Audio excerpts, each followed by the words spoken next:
Good morning. I'm just tuning in a little early, and I will start when it's exactly 2 o'clock. But I wanted people to have a chance to find the live session. I know they can be tricky to find sometimes, so just stay tuned. Okay. By my watch, it's 2 o'clock, so I'll go ahead and start with my intro. So first of all, good afternoon. I'm April Rimpo, one of the artists with Horse Spirit Arts Gallery. And originally, this demo was planned to be in the gallery. Due to our current circumstances, we agreed to do a live demo from my studio. So that's really exciting for me. I have two people helping me today. The first is Donna Grant, who is the gallery manager for Horse Spirit Arts Gallery. She's going to be monitoring your questions and trying to help make sure that I see those that are most pertinent to what I'm talking about at that time. And my husband, Chaz, will be basically keeping me on track, both time-wise and that I cover the material that I told him I wanted to cover today. So thanks to both of them in advance. Let's see, I did mention, please enter questions in the comment stream. I will certainly try to get to as many of those during the live demo, but many may wait till the end and I will answer in the feed. And others will actually help inform me for the artist talk that's coming up. All right, so before I actually start painting, let me flip my screen around and show you a couple of samples of skies that I've done. This first one that I'm showing you is obviously an extremely non-standard sky. No beautiful blues with white puffy clouds. Instead, since my subject matter was these huge cranes in freight yards that load all the trains with cargo getting shipped all over our country, that one of them was this lovely sky blue. And if I made this sky blue, that poor little crane would have been lost. And since he was one of the stars, I didn't want him lost. So I decided arbitrarily that, I wanted to have a predominantly warm painting. And I'll discuss what I mean by that in a little bit. And so why not make it a yellow sky that has a little blue peaks here and there, a little coral, a little, I believe I used probably burnt orange. So a different variety of colors to make a sky. So, I think my moral to any artists who are watching is don't be too tied to reality of what you have in your photos, because it was most definitely a blue sky in my photo, and do what your painting needs. Hiding up behind this big painting are the 3 small 6x6 paintings that are in my Telling Stories feature at Horse Spirit Arts Gallery's online shop. And I wanted to do the little 6x6 paintings just because everybody should have a chance to have a beautiful cloud in their house. Why not, right? For me, I like to, just look at them and kind of dream. It takes me to nice, quiet, peaceful places. So those are 6x6. This one is 24 by 45. So I'm all over the map on my watercolors, on size, and even how I paint it, what surface I'm painting on. So now let me go ahead. I'm going to stick my camera up in a holder here so that it's pointing down at my painting surface. And give me 1 minute to run around and just double check that that's directed properly. So I'm going to take my microphone off.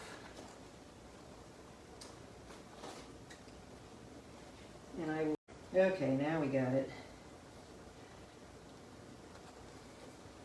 All right, so the photo we are looking at is one that I took, and it was actually a storm was beginning to roll in, but I'm going to turn it more into a sunset.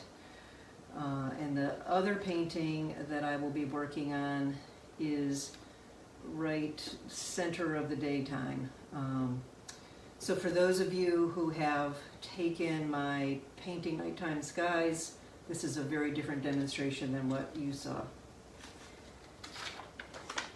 Now before I start,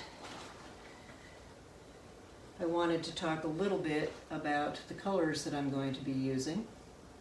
So here I have some pre-mixed solutions. I've got a cerulean blue that's by Holbein, the only non-Daniel Smith paint in the palette today. I've got quinacridone coral and quinacridone gold, and I'm going to be using those at fairly dilute solutions so that I can just get the first pale tinge of the sky. I have pre-masked, so the drawing is done. I've masked out the clock tower, which I don't want getting any blue on it.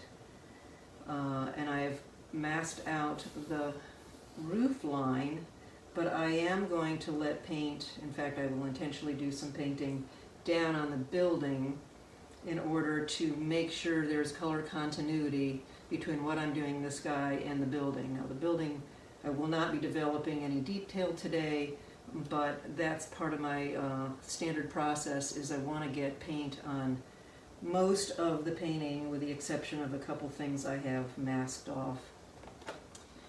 So I start just wetting the whole page,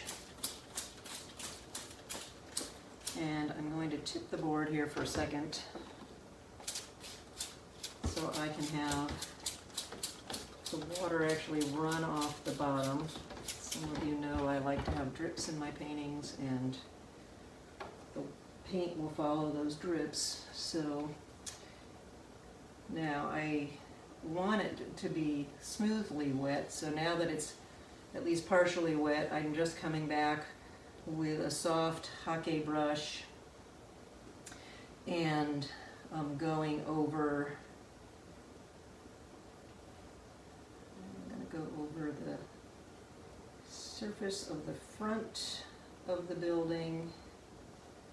I'm going to leave the trees. The trees just have kind of a misting of paint in there, and some of the colors I'd like to kind of run in there naturally, and the same on that tree. So actually I'm not going to wet that side really heavily because I'm hoping that I can tinge that side a little bit different color for where the shadowed side of the building is. You sound fine to me, but Donna says you need to be louder.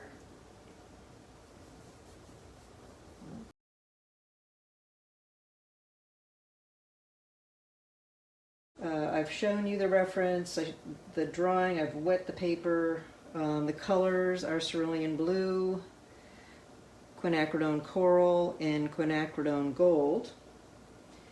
I can't go to questions at the moment. Donna, maybe you could call Chaz and read him some questions, unless he has found the feed. All right, so the paper is saturated, and I'm going to come in and start adding some color. And the quinacridone gold is an extremely, I can't say that enough, potent color. So I have diluted it to what I would refer to as kind of a tea texture. In fact, an extremely weak tea. So I'm putting on a pretty pale version of yellow. And I'm going to follow that with a little bit of quinacridone coral. Now this paint, so if you think about paint, so right out of the tube, think of it as being butter consistency.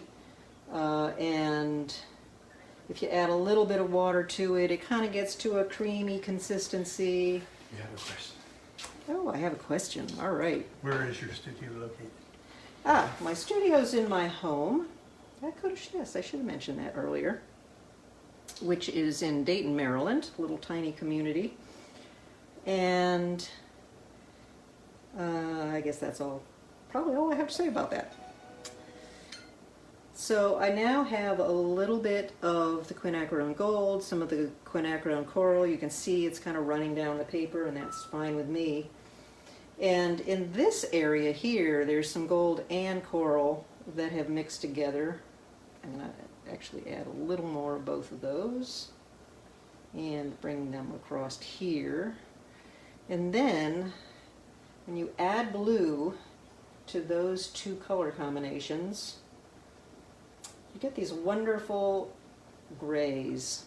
Now, why are you getting gray, and why do I know that I'm going to get gray? Well, I use these paints a lot, and I know how they act together, and they are what we refer to in the art world as a triad of color. So I did bring a color wheel with me. I'll quickly point out what a triad is. So a triad are three colors that, so for example, blue, red, and yellow. So they are on, each one is about a third of the way around the circle of colors. And so those are a triad. Now I'm not using exactly that triad. I've shifted the triad off center a little bit, and so I'm using colors that are actually shifted this way. A little bit more towards the orange color, a little bit, this blue I'm using is somewhere in this range, and the yellow I'm using is a warm yellow. So I know when I blend those together, I'm going to get these wonderful grays, if they're at the same proportion. If they're not at the same proportion, so here I'm going to put a heavier dose of blue on top of that area, and it's going to now shift to the blue end. So you can always swamp out the colors, but if you have them at about the same level, then you're going to get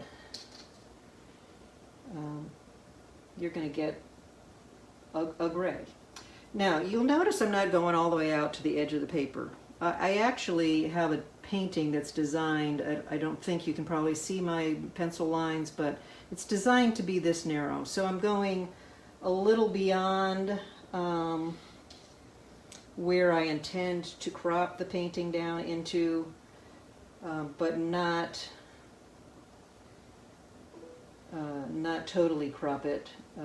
You know, I want to go outside the lines because when I go to actually mount it and present it, I am going to want to have a little flexibility about where everything is placed.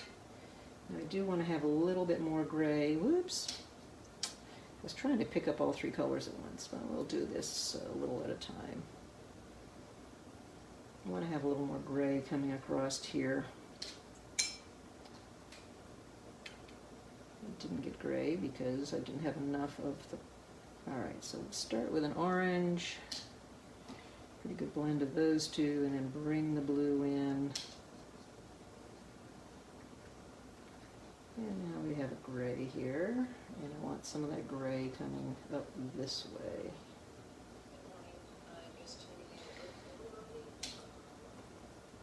Alright, now I want to have these lovely little puffy clouds up here. And so this is what I do to get my lovely little puffy clouds.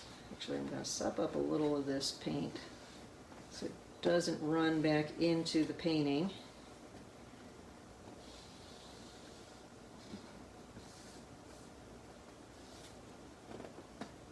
And I take a piece of paper towel and I dab into the surface. So actually let me remove my raised platform, put it down on the table. Of course I was hiding all kinds of other things under there that I didn't even remember were there.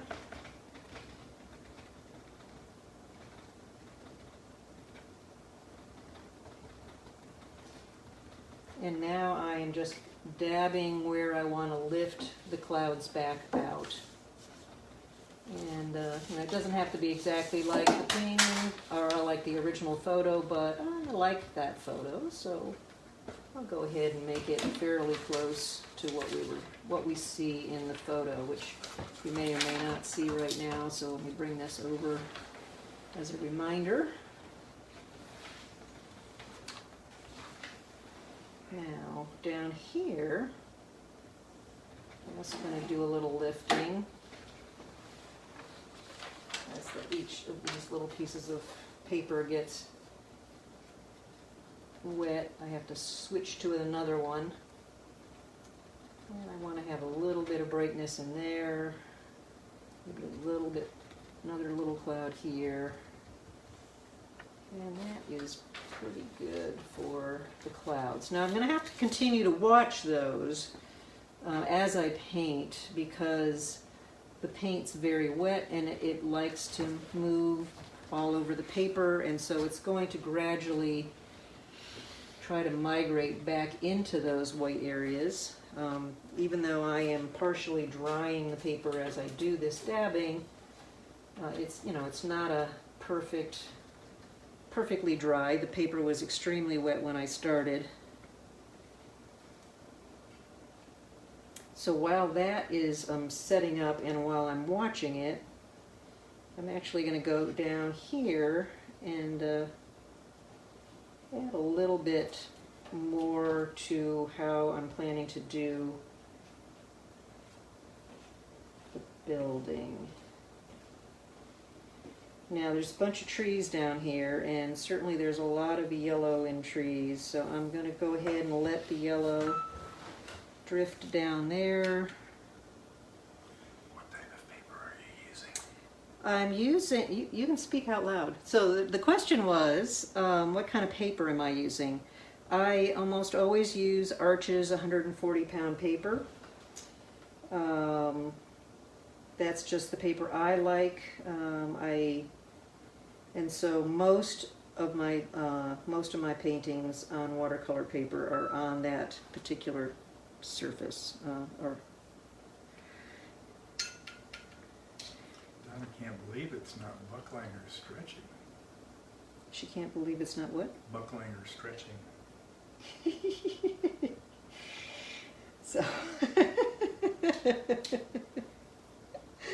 So when we were preparing for the demo, we had a little discussion about watercolor paper versus canvas, and I was being very emphatic to Donna about the fact that watercolorists, as a rule, you do their paintings on watercolor paper, and that I thought it was more appropriate to say that I worked on paper. Now, when I give my artist talk, you're going to find out that I do work on other surfaces as well, more so in the last year than prior to that.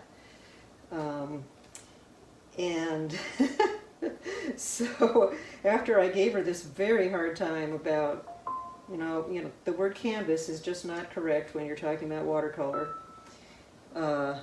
you will find that there is actually one painting in my show that I did do on a watercolor canvas, which is different than other canvases, and I'll talk about that a little bit in my artist talk. All right, so I have tinted the building as much as I want to. I will be coming back in. I've got a large tree that actually I've extended up beyond, so I've deviated from the photo, up beyond the roof line, and but as I said earlier, yellow is not going to mess up what's happening. And now I'm actually going to tip my paper, and I'm going to try to do this so you can see.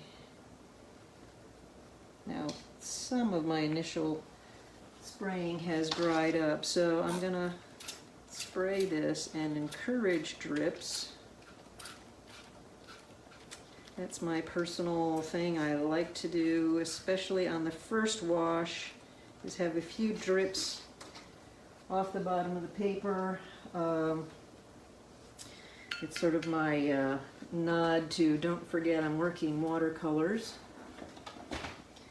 And watercolors have this amazing quality about them that it's pretty hard to get in other mediums, and so my little drips are kind of a reminder to everyone that yes, this really is watercolor, because what I do in most of my work is when I'm done with the watercolor, oops, I need to come back and pull out my clouds again. Most of my watercolors, I actually do varnish them and present them without a mat and glass, and so people start to wonder, well, what medium is this? And I'm hoping the drips will sort of help them recall that, oh yeah, she works in watercolor. Elaine says she loves to see how you make gray from colors. Yeah, great. Hi, Elaine. That must be my buddy. All right. That's as far as I'm going to take this painting right now. I'm going to switch to another painting, but before I do that, I'm going to run this painting into another room where I have a fan set up so that the painting will have a chance to do a little drying while I'm taking questions from you and working on a second painting. So I'm going to disappear for a second, hopefully clear my throat, and be back to answer some questions. So see you in a second.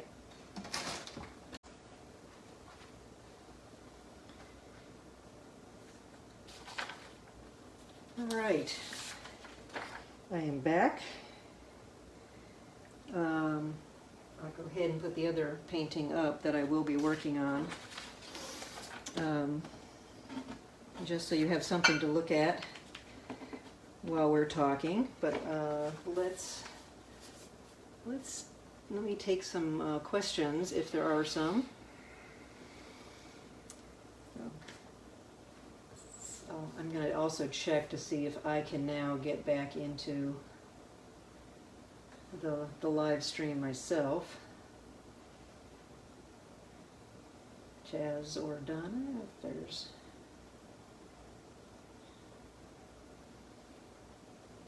I just said hi, Linda and Mary Ann.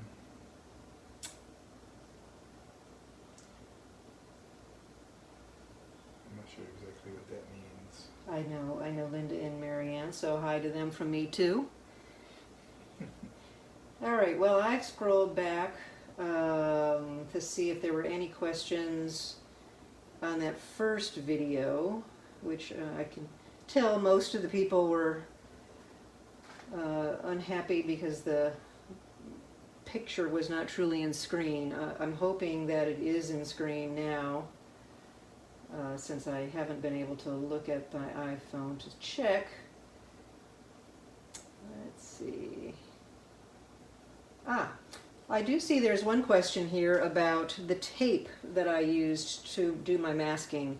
And there's also masking on this painting. Now, at this point, the only mask that's left is the rigging and the masts on the sailboats.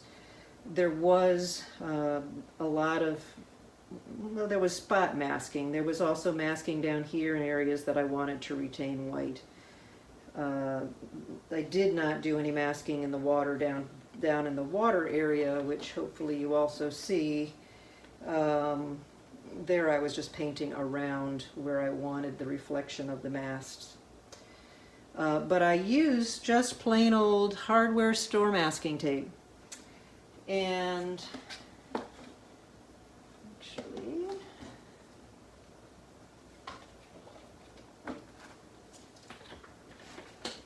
grab a roll.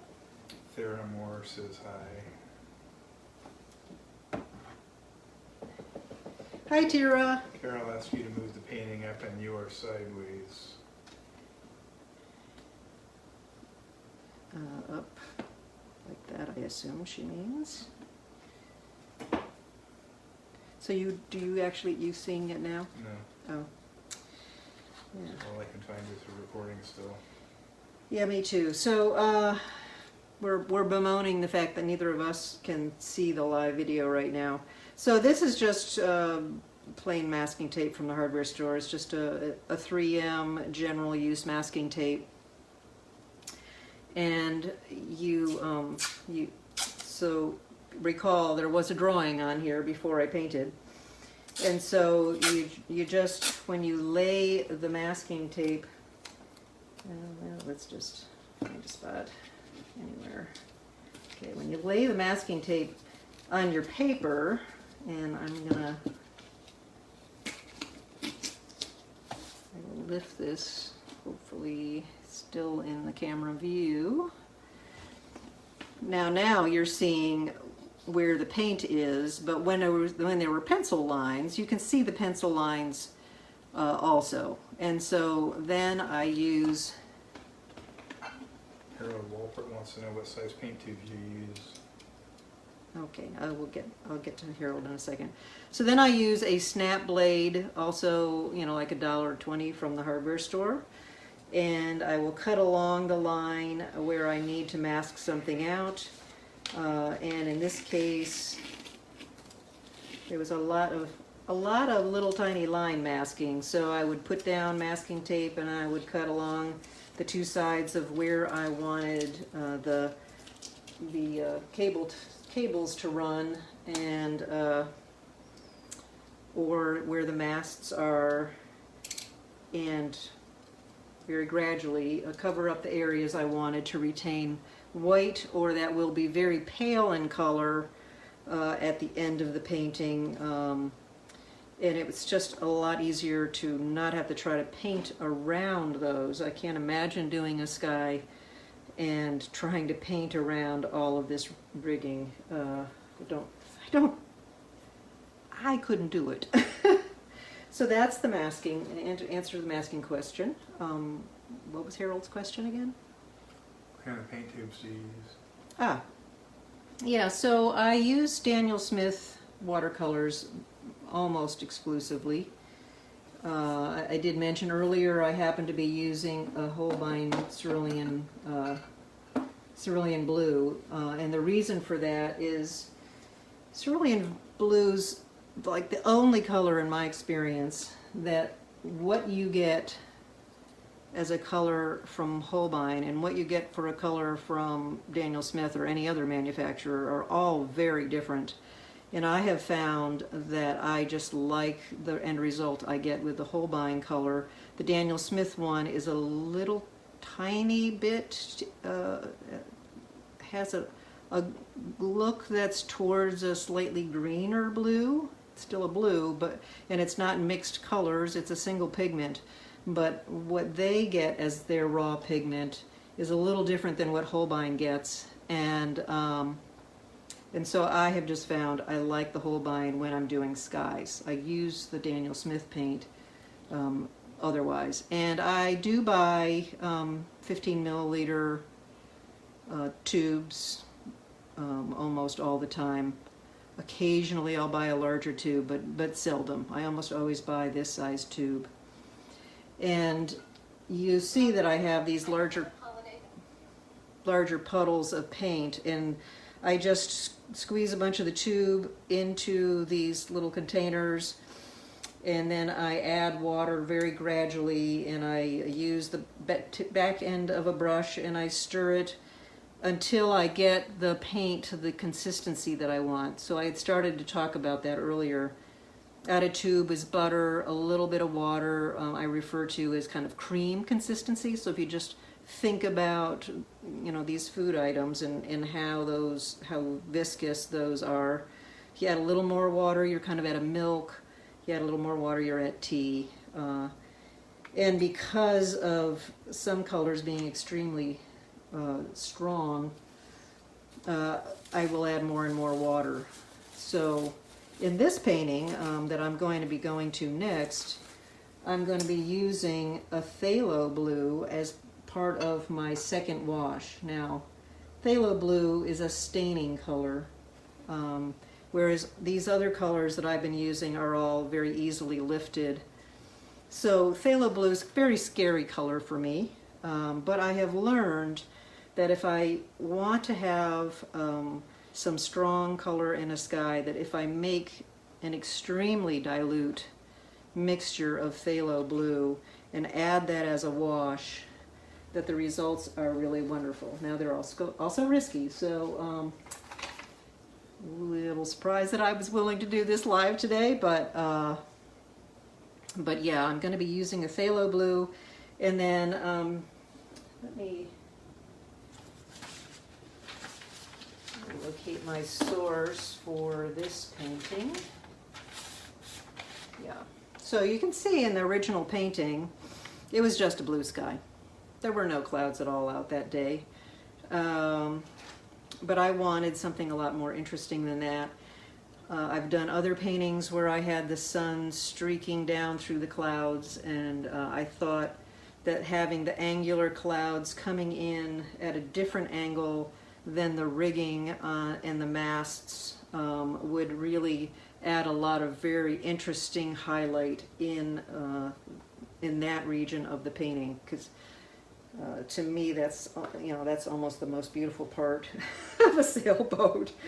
Certainly the sails are lovely too when they're open, but these are dry docked boats that we saw, must have been very early summer last year. So they were out of the water still, had not been put back in the water. And Hello? so I know I've answered Harold, and I was thinking I probably needed to start working on the next demo, unless Donna has some questions. And I'm assuming I'm good to go on to painting, and that there aren't any other pressing questions right now. I haven't heard any questions. Okay. Well, we will cycle back to questions, so no issue here. So I am going to reinforce the top of the painting. So think of the top as what we just did on the other painting, right? It's had its first wash. The rest of the painting I've gone ahead and developed, which is not how I would normally do it. But for this demo, I wanted to just be able to highlight the sky itself. How many pieces do you normally work on at once, and while waiting for one to dry, do you work on another?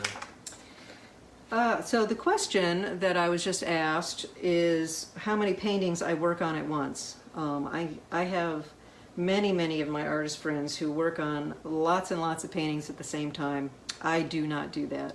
In fact, having 2 paintings lined up this week getting ready for the demo was so very strange for me. The reason I don't normally work on more than one painting at a time is because I have a lot of emotional content that I want to put into a painting, and based on the the inspiration that I felt when I first saw the place typically is what dictates that emotion. And what I felt at one painting, one scene, is going to most likely be quite different than what I felt somewhere else. So I have an extremely hard time bouncing between paintings. And occasionally I will try to start 2 paintings at the same time, Okay. but most of the time I will end up, I'll start down one path and then all of a sudden I find I'm just finishing one of the paintings I've started and the others are waiting for me. So I've kind of given up on that idea of doing more than one at a time. So is the audio okay now?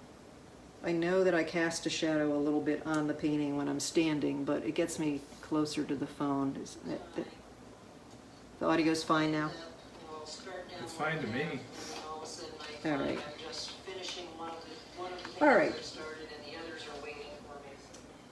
All right, so this painting, all I'm planning to work on is evolving the sky. I may decide that I want to do a little bit more in the water because if I intensify the sky in a certain way, then I may feel I need to bring some colors down here. So I'm going to pre-wet the sky. And another side note, I've brought tree line up just a little bit at this point. Once the sky is totally done, I am going to bring the trees up higher to also help emphasize the darkness, a dark behind these white lines of the mast and the rigging. But I want to see first whether the adding some paint here will straighten that out, and I don't need to bring all the trees up higher. In that reference photo, they were much higher on both sides. I'm planning only to raising the trees over here, but we'll see. So I'm going to wet. Now, the way I'm going to wet this paper, I'm going to wet up here. So I'm not going to wet the whole thing. I'm going to leave a centerpiece initially where the light is streaming in dry, and I will eventually get back and add some moisture there too. When I do the second coat on a sky, I do re-wet the paper with a soft brush. Now, I grabbed a different brush than the Hake because I knew I wasn't covering the whole area. I wanted a little bit more control. And I'm also going to wet a little bit of the water down here, just in case. All right. Now, I haven't actually talked about the brushes I'm using today, but when I work on skies, I don't actually use my nice, expensive, high-quality brushes. I just like my masking tape from the hardware store. These are brushes from the hardware store, extremely cheap brushes, but they happen to have extremely soft hairs. And I like to use those for some reason when I'm doing skies. They just work well for me, and you can get them in different sizes. And although they're extremely inexpensive, I've actually never had to buy new ones as yet. So it's pretty funny. I bought them thinking, well, if I have to keep replacing these, they're going to be extremely inexpensive, but oh well. So, whoops, I just threw a little bit of that phthalo blue into my Quinn Coral area, so I'm just loading up my brush with some of that extremely dilute phthalo blue, and I'm going to come in here where I wet it and kind of surround that stream of light. Now it won't be that harsh. Okay. I actually had intended to gradate this, so I want to have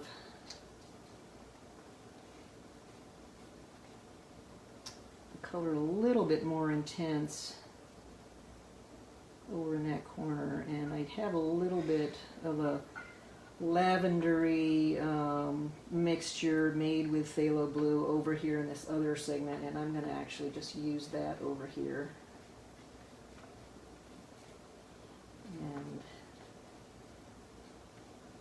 And it will also work well to kind of help retain where I want to have the darker clouds. And I'm going to adjust them a little bit. I actually want to have a few clouds over here that weren't in my underpainting to add a little more drama. Alright, now, this section that I didn't wet, I'm trying to get most of that phthalo blue out of this brush. I'm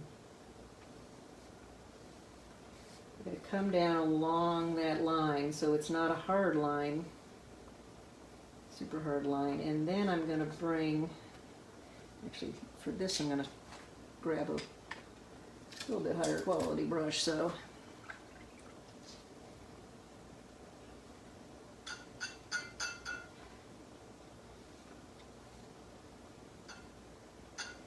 I'm still using the same extremely dilute phthalo blue mixture, and just pull a few streaks up into here. And I did make a mixture of cerulean and quinacridone coral that makes that really nice lavender shade. Because I wanted to have a little transition colors, so it's not all just a single color here. In fact, I think I'll use a little more.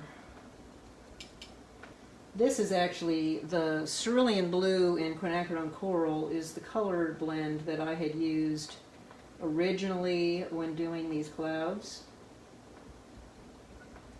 And when I came back this time, I was using a phthalo blue and quinacridone coral, but it was sourced from this extremely dilute phthalo, whereas over here I've got what I would refer to as more of a cream consistency of paint.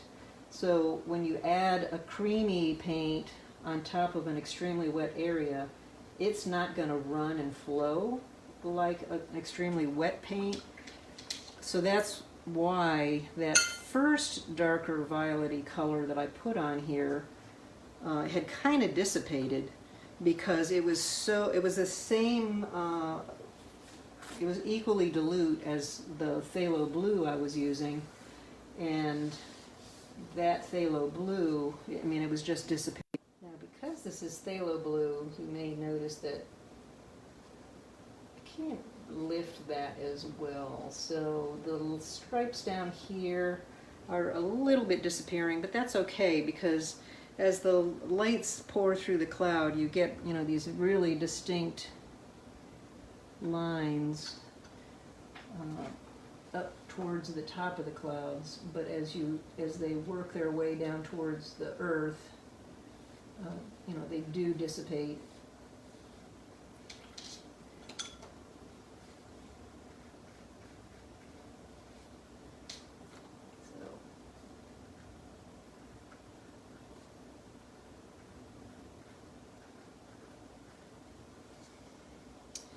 All right. Let's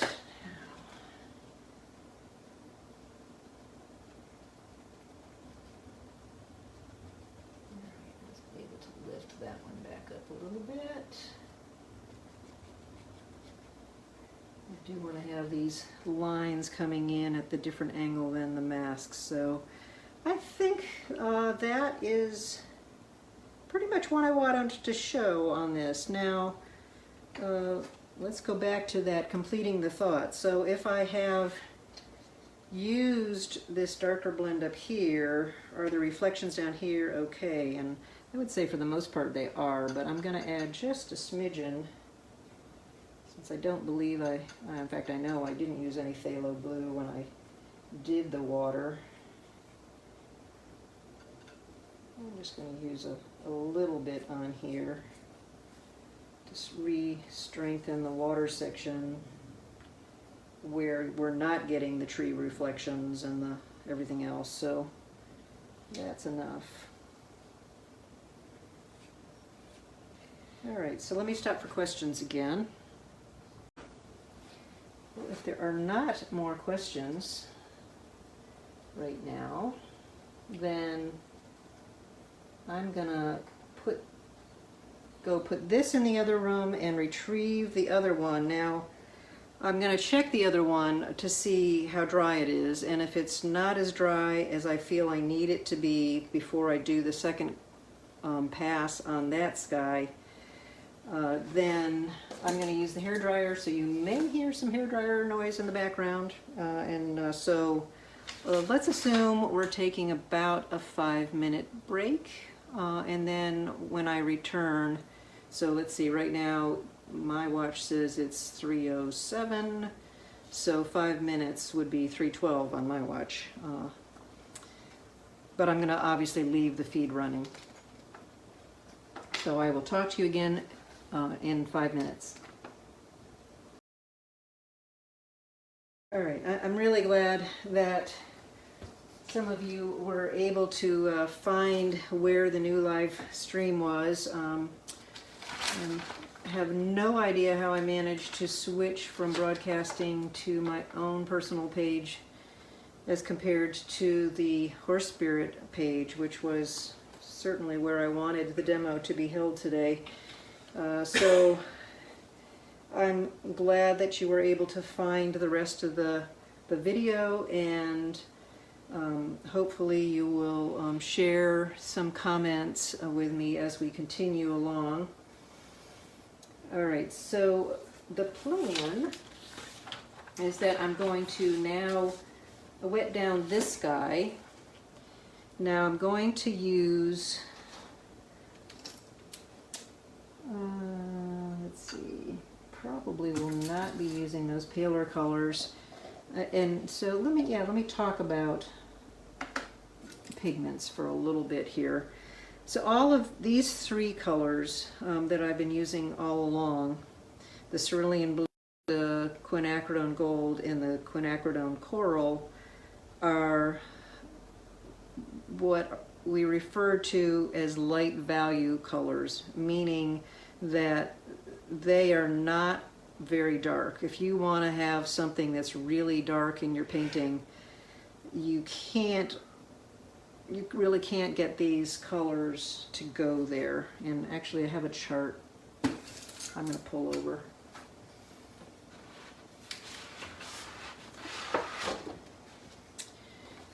So here's a color chart, and this is cerulean blue, and I've put on a whole bunch of different blues that I own,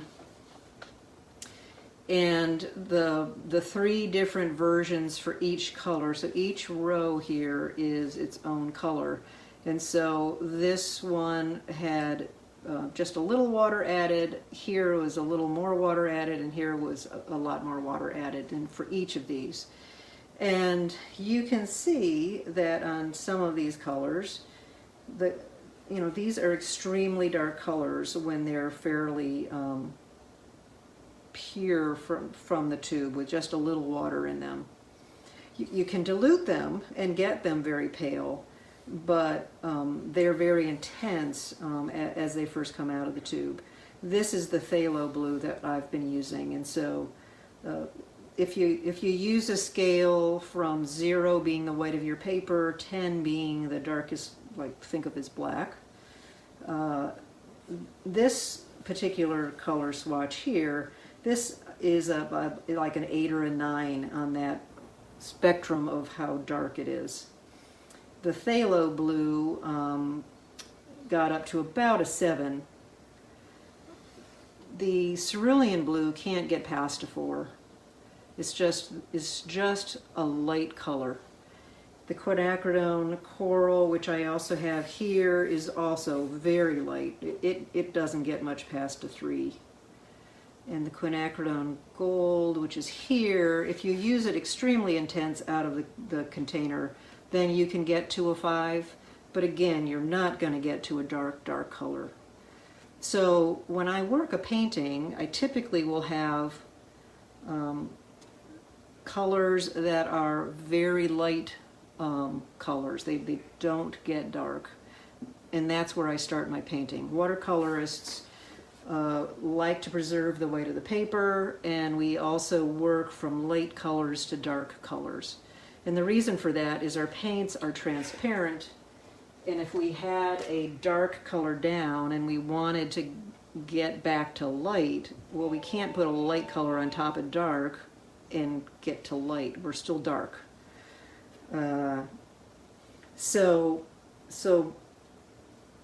I tend to have, 3 light colors, and so in this case, let's just for simplicity say it's blue, red, and yellow. Then I'm also going to have 3 pigments that are darker versions of blue, red, and yellow that are kind of in the same color family. And what do I mean by the same color family? I'll go back to my color wheel here. So the color wheel is fairly wide. There's a huge array of colors between this red and yellow orange over here. But they're just showing a small sampling. So as you go around the circle, there are 6 colors to get you halfway around the wheel, and 6 colors on the other side. So if you're working with a red, so my Quin Coral is kind of it's close to red, but it's got just a little bit of an orangey tone to it. Thus our calling it coral. And similarly, the quinacridone gold is not a pure yellow. It's towards this yellow-orange on the scale. So when I go to pick a dark version, I'm going to want something that's sort of in this same path. In fact, this other side,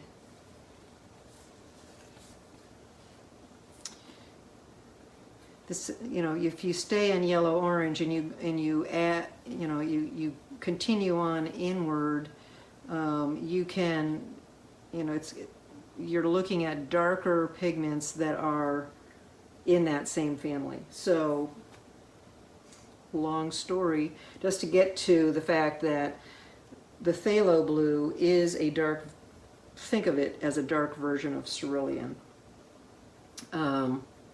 They're not the same pigment. They are different pigments, but their net effect and the kind of blue that they are essentially in the same family, and one is a darker version than the other.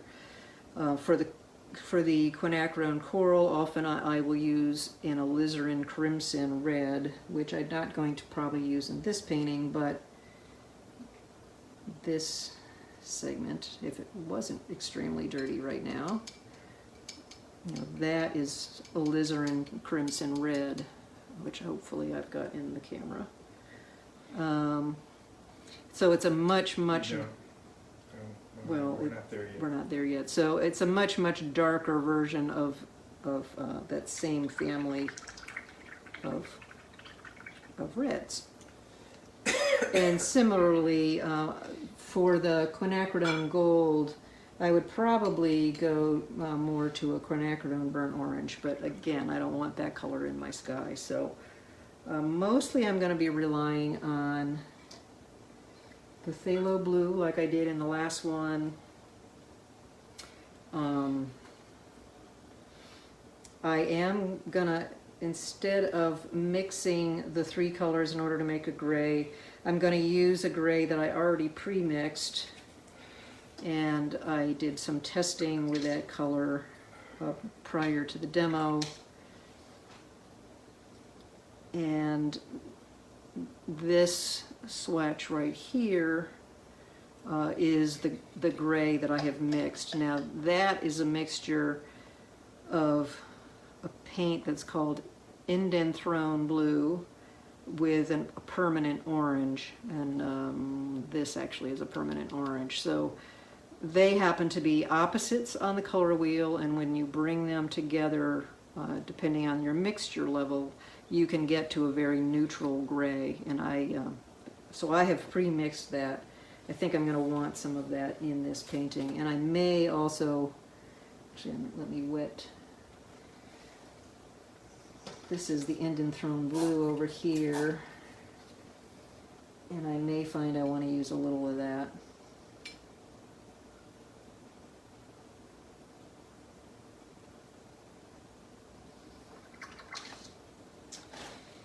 All right. So I'll go back to the Hake brush because it's definitely the softest brush I have, since this paper's not 100% dry. The reason for the soft brush is I don't want to disrupt the paint that's already there. I want that to still be settled into the paper. That's what watercolor does, is it kind of settles down into the paper itself. And if I disrupt it when I re-wet it, it's going to make the new colors I apply blend with the old colors, and that's not my intent. Now, this time I'm not going to re-wet the whole thing because I still want to have, well, actually maybe I will re-wet more of it than I originally planned.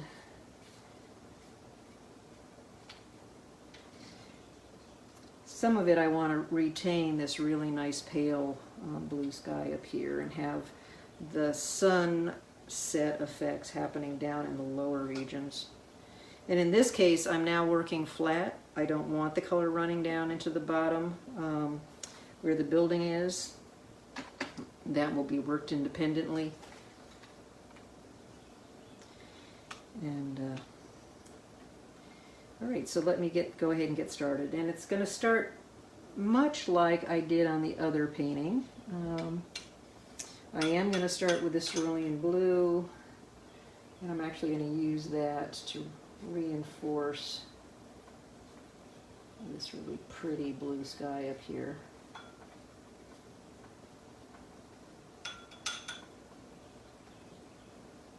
And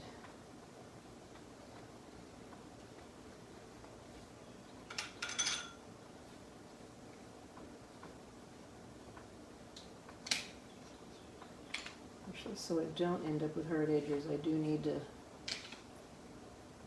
yeah, it's the danger of phthalo blue. You get it in your brush and now it goes everywhere. Okay. I do want to not have hard edges on those clouds, so I need to actually wet those more than I thought. Okay. And now I'm going into this very neutral gray, and this is where we're going to add some drama now.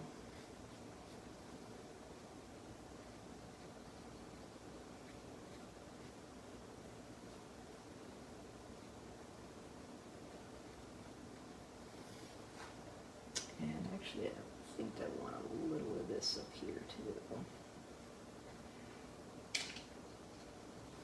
And of course the colors of sunset still need to be here, so I'm going to bring this color back. Probably done with the gray, and now you can see this is the effect of the cheap brush.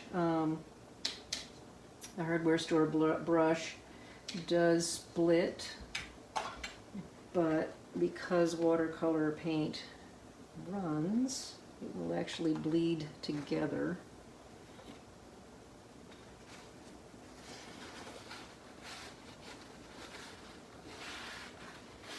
And all of those little streaks are going to disappear. Isn't that wonderful? It's so cool. Part of why I love watercolor. And the unpredictability of watercolor is the other thing that's really excites me. I want to reinforce the yellows that were up in these upper clouds also.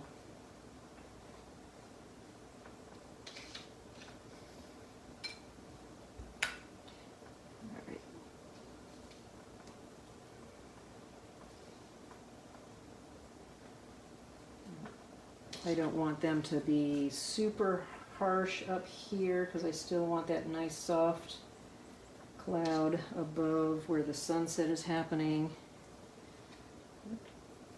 Actually, I need a little bit more of this color back in here.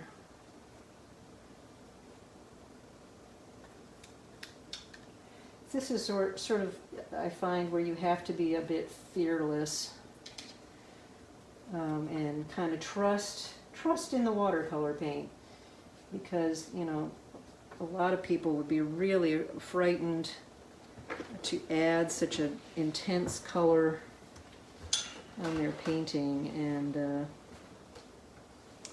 I find that it's actually a really rewarding thing to do when you just let the paint kind of do its thing. All right, and then by tipping the board, you can get it to run and mingle, which is what watercolor is so good at doing. Something pretty hard to achieve in most other pigments. And I did not want the grays coming down on the building, so I'm going to try to keep them from running down. That's why I put this little barrier of masking tape along the roof line. The roof line itself could have handled the blue, but I was trying to keep the yellow areas pretty clean. I'm just gonna put a little of that on there to kind of help push the other paint away. All right. Now, you know, when this is dry, I may find that I want to come back and do one more coat of paint. I didn't think to bring a copy. Let me look real quick, see if I can find it. There's a painting in Horse Spirit Arts Gallery where I painted the sky probably 5 or 6 times, which is pretty unusual for me.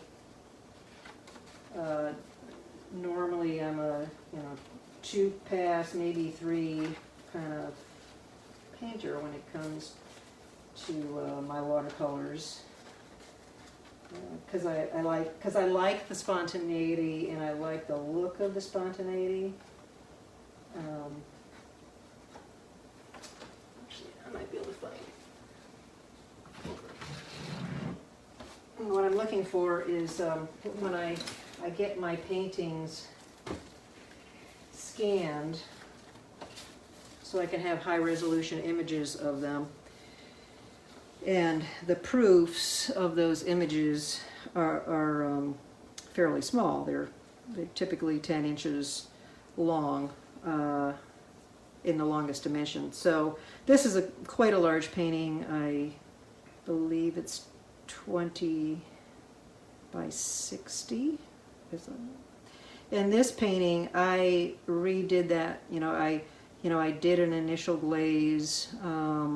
I built up some of the other,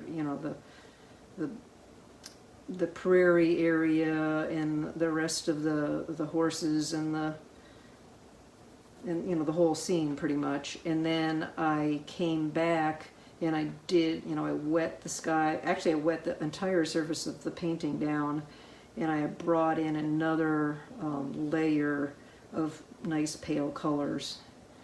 And every time when it dried, it was still not quite as intense a sunrise as I wanted. Actually, no, this one was a sunset, as I wanted. And so I would re-wet the entire painting again and bring the colors in once more. And I ended up doing that, I think, 5 or 6 times before I finally built this up to where I want it to be. And the reason I was wetting the entire painting is the entire scene was being impacted by the sunset. And so if I had not put those colors over everything, the horses, the structure of these little fence areas, then they would have looked out of place. They needed to have the sunset impact on them as well. So the entire painting was getting another coat of paint, which is quite unusual for me. But it was striving to find this particular look that I wanted in the painting. This one, I suspect I'm going to want to come in one more time. There's a little bit, actually, this is dangerous to do with extremely wet watercolor, but I'm going to try, actually, I know. Instead of using my brush to do that, which has no doubt got a little water in it, I'm going to use a paper towel to lift just a little bit of color off of this area. To have one little hint of a whitish cloud down there. It should should come out over here. Yeah, I like that a little more.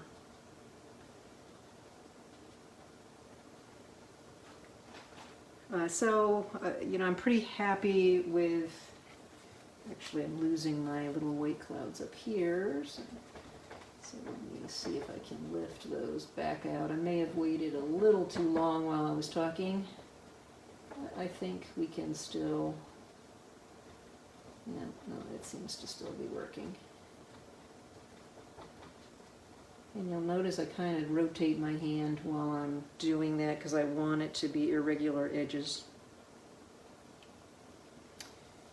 And like I did on the first coat, I gotta keep coming and dabbing back in there to keep that dark paint from running up into that cloud where I don't want it. Okay, so we are at a little after 3:35, which is about where I want it to be. I'm hoping that you all have provided me with some more questions that I can answer. Hi Norma. Oh, I see David Diaz is here too. Hi Annie.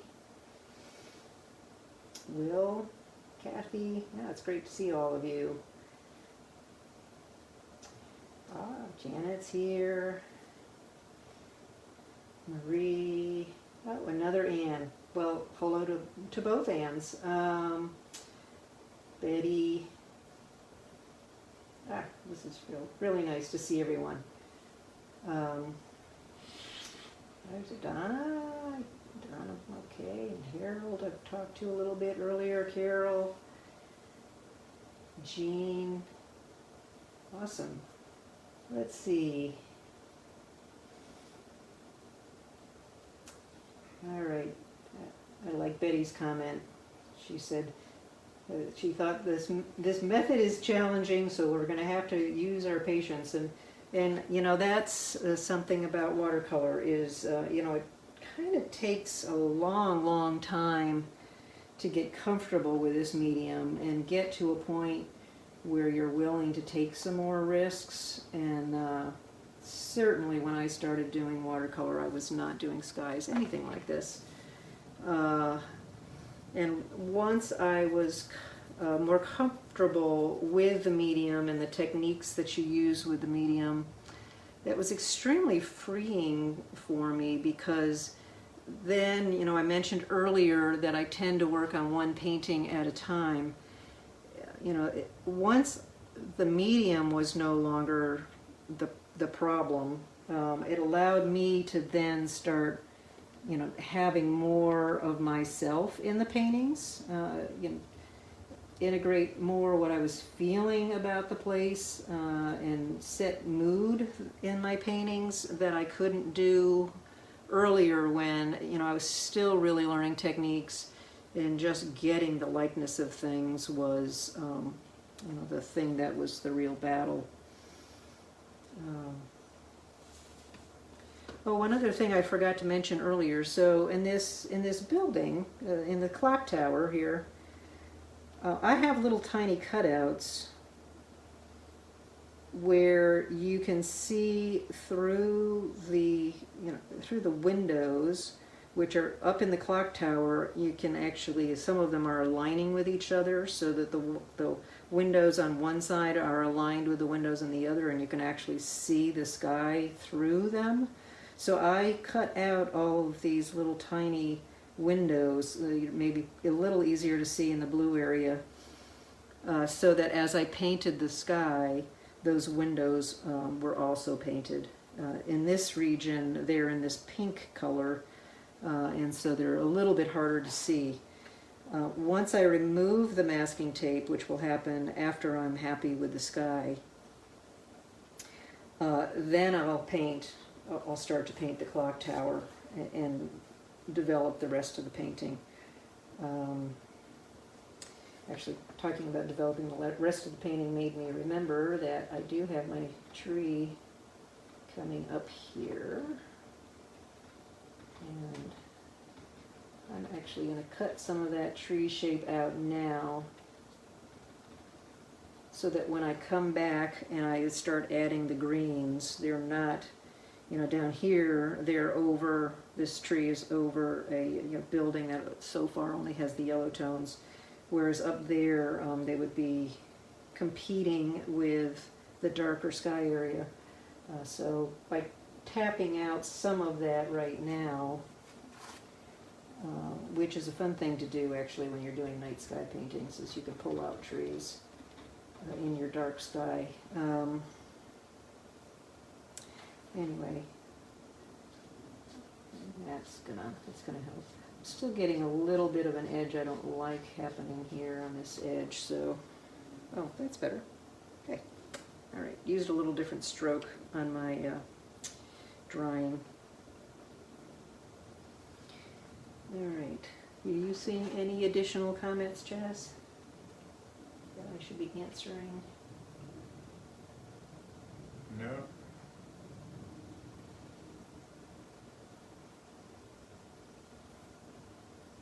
Is it more challenging painting and talking while everyone watches, Donna says? It's not. First of all, I don't see you all, right? But I also do teach, and so the teaching has helped me get a little more comfortable painting in front of other people. I definitely remember when I was much earlier in my watercolor going on some workshops that were plein air outdoor workshops. And, people would come by while you were painting and look at what you were doing, and I was like so devastated, and I wanted to kind of crawl in a corner because I felt like, one, painting outside is extremely different than painting in the studio. I so admire plein air artists because, as you can see, I work extremely wet. And even if I tried to work this wet outside, the paint, there's breezes blowing, the environment is doing what it's doing. And so you just can't work in the same way. And you have to be a lot faster in your decisions about what you're going to include in your painting and work faster. And so it's still an extreme struggle for me to work outdoors. And people who can do that, I just admire so very much. In fact, there's a couple people who are watching today who are in that category. So no, actually, it's because I'm not seeing anyone other than my wonderful husband. It's not stressful, and I'm used to talking to people, with a small class. So being able to explain what I'm doing, I've kind of developed that technique over time. I know some painters who have a very hard time talking while they're painting, and so taking classes from them is trickier because you're not getting the immediate input on what they're doing, and they'll do a wonderful job maybe explaining before they start or after they finish, but when you don't get that real time as you're doing it feedback, it makes it a little trickier to learn. So Ready for another question? I am. Did you recreate the sky behind the bell tower or decide how to color the sky? did I recreate it? So parts of it are recreations. You know, this part up here is very close to the photo, and even the, you know, the passages of where these clouds are, I went ahead and took from my reference photo. But then I want it to be, this was heading towards sunset, but not quite sunset yet. There's a little bit of a storm rolling in, which is why there were some gray clouds. And I wanted it to be more of a towards sunset with more intense colors, and so that's what I was trying to accomplish here. I do think a third wash over this is going to probably happen, just to bring a little bit more vibrance in those colors. And obviously I've adjusted the tree. I don't want to have this big antenna on that roof, and so I decided to extend the tree, and I've made some other adjustments. I've added some people to the scene. It's always nice to have people, and removed, you know, street signs and other things. So there has been shifts in other ways in the painting, but the sky itself I thought was pretty wonderful. So mostly I'm recreating an existing sky, just shifting the time of day a little bit.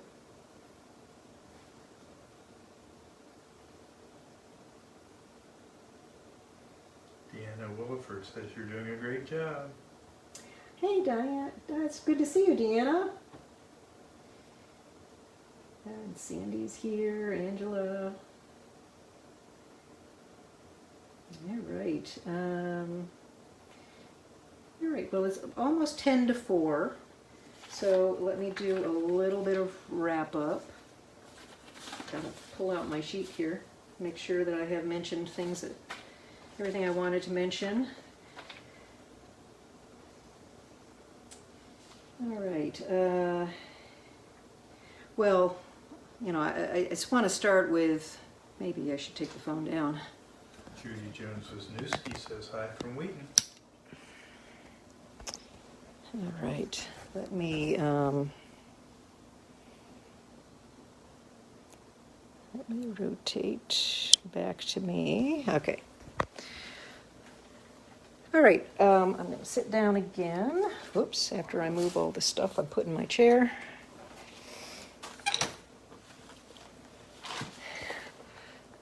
And I really want to thank you all for joining me. I know it was a long session, and I hope some just kind of came and went while it was convenient for them. I do apologize that somehow I managed to shift from a Horse Spirit live to stream to my own personal Facebook page. Still a mystery to how I managed to do that. That's the problem of rushing, I guess. I'm really thrilled that you joined. If there are some other questions that we missed, or if you want to type some in after this session, I will, you know, check back and try to answer those. I want to thank Donna and Chaz for helping me during this session. And you know, and I also appreciate the fact that you know, this is Memorial Day, and I just, you know, the fact that you chose to join me on a holiday was also really quite wonderful. You know, this year, you know, we not only have those that we lost in battle from the military, but you know, the loss of so many other people in our current environment. Excuse me, my emotions coming through.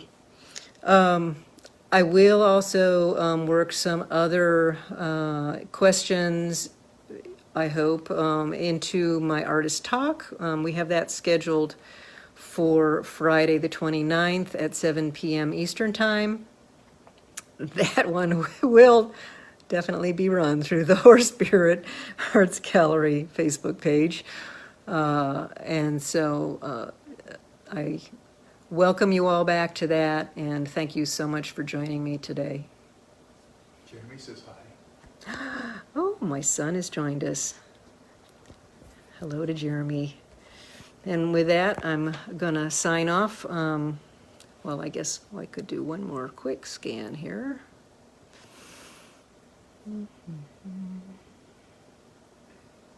Oh, hi, Bill.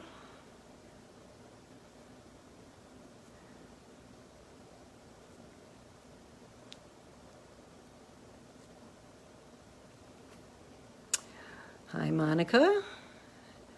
And Norma.